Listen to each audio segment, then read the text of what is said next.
Dia 29 de dezembro.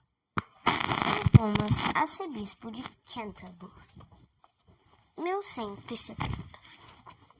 São Thomas, o festejado e glorioso defensor dos direitos da Igreja, nasceu aos 21 de dezembro de 1117, em Londres, filho de pais distintíssimos e profundamente religiosos. Bem cedo frequentou a escola dos cônegos regulares, para depois continuar os estudos em Londres e Oxford. Não satisfeito com este curso regular, estudou ainda direito canônico e outras matérias na Universidade de Paris. Como estudante, não se desviou nem por 1 milímetro do caminho reto, honrando sempre a fina educação que recebera na casa paterna. Leal e franco, era Thomas, inimigo figadal da mentira. Muito acertada foi a escolha real, nomeando Thomas chanceler do reino. Elevado a tão alta dignidade, carregado de uma responsabilidade muito grande, Thomas deu prova brilhante de indiscutível competência, impondo-se à admiração do soberano e dos súditos.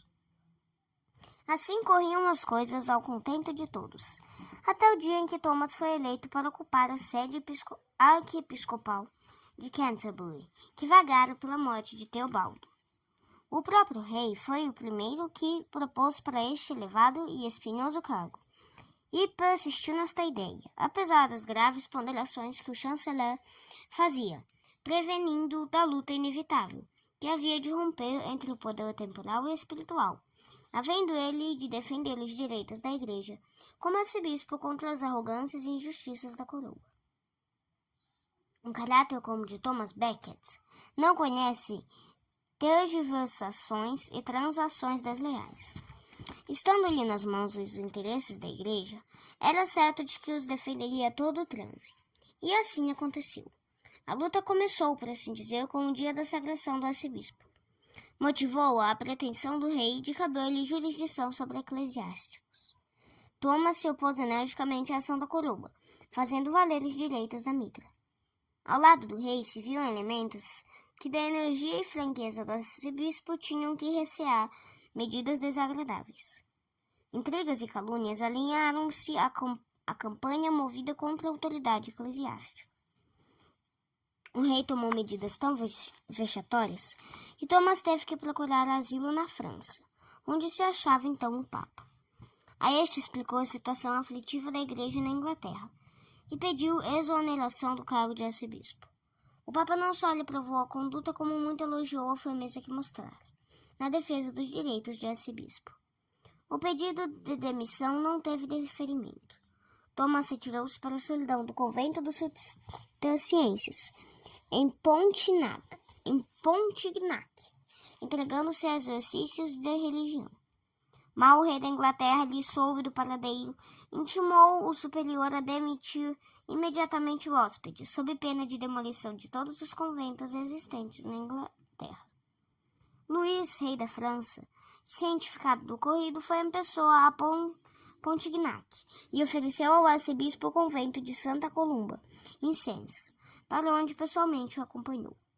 Depois de 6 anos de desterro, pôde voltar para a Inglaterra, graças aos bons préstimos do rei da França junto ao rei da Inglaterra.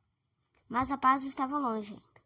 Embora Henrique tivesse procurado prelado em Sens, embora tivesse havido reconciliação entre os dois, os inimigos de Thomas novamente conseguiram indispor o rei contra o arcebispo. Esta indisposição tomou formas tão declaradas que não era mais possível um bom entendimento.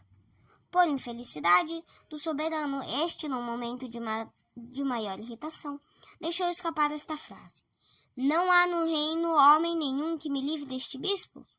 Aduladores que apanharam este desastroso desabafo, sem mais esperar por outra ordem, só no intuito de agradar a majestade e merecer-lhe as graças, partiram imediatamente para Canterbury, resolvidos de matar o arcebispo.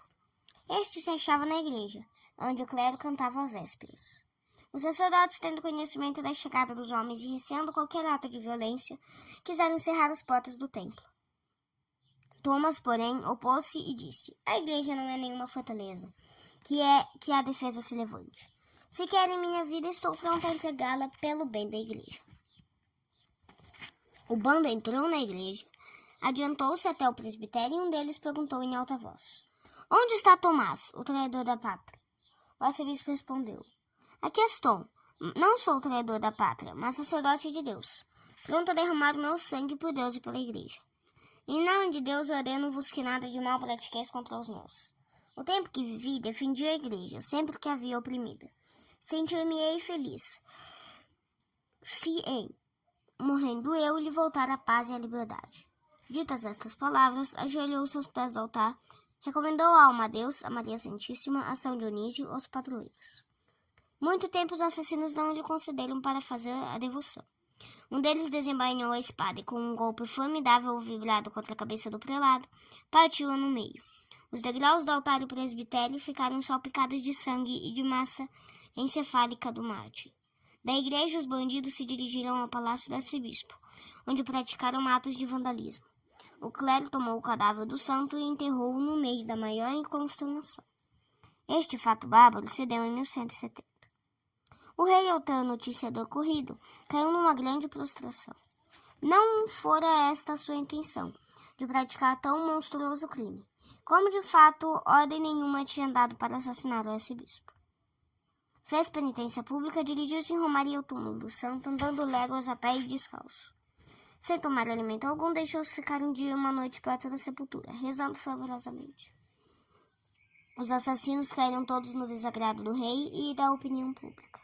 Desprezados por todos os bons elementos, tiveram de fugir.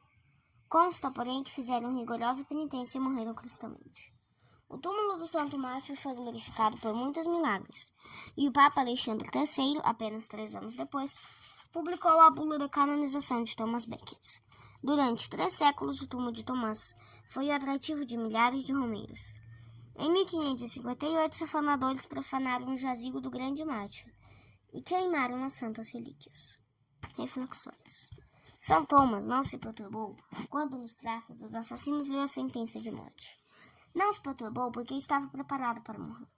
Quem se prepara a tempo não teme a morte, porque a amargura da morte é o pecado. Estarias tu em condições de morrer ainda este ano? Não te perturbaria se te fosse dito, com certeza, de que antes do ano novo terias de deixar este mundo? Perturbação ou medo na presença da morte é sinal certo de que não estão em ordem os negócios da alma. Não deixes para mais tarde o trabalho de regularizá-los. Imita o exemplo das virgens prudentes, que com as lâmpadas acesas esperam a chegada do esposo. Fazer penitência, aconselha Santo Agostinho. Antes da morte chegar, protelar a conversão para a última doença é arriscar a salvação, porque geralmente a preocupação única do enfermo é procurar alívio nos sofrimentos.